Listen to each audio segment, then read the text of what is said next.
Don't forget who I am. Don't forget what I am. I am a black dude. And don't ever forget how I got here. My ancestors were kidnapped. I don't even know where the fuck I'm from. They were put on the bottom of boats. They sailed them across the Atlantic. Many of them died.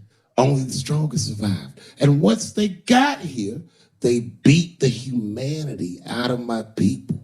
They turned us into beasts of burdens. They made us do their work. And the irony is, hundreds of years later, they called us lazy. We fought in the Civil War. We damn near freed ourselves. And then in Reconstruction, black people did great.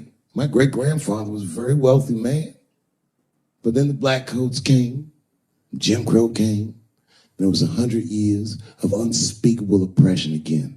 Lynchings, all kinds of terroristic acts to keep us in the margins of society. And yet we still fought. And Dr. King was born. And then things got better. 20 years after Dr. King was assassinated, Michael Jackson was moonwalking on television. Something, Barack Obama.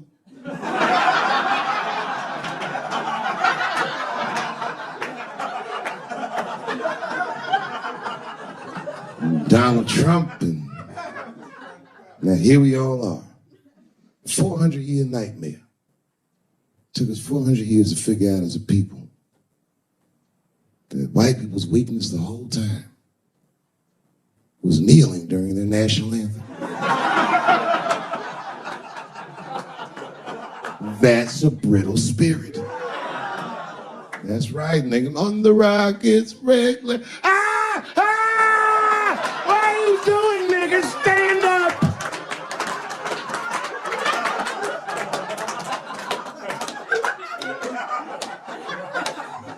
The Vice President of the United States got involved. Mike Pence got involved. He went to the game himself. These niggers will have to stand when they sing that. And all them football players looked up in the stands and saw Mike Pence and said, Mike Pence, come on, y'all. Wu-Tang. Wow! Oh! Foiled. Brittle spirit. I could kill every white person in America at one time. You know how I'd do it? I would just wait for the Super Bowl. And right when they sang the national anthem, I'd have O.J. Simpson walk to the 50-yard line with them bad knees.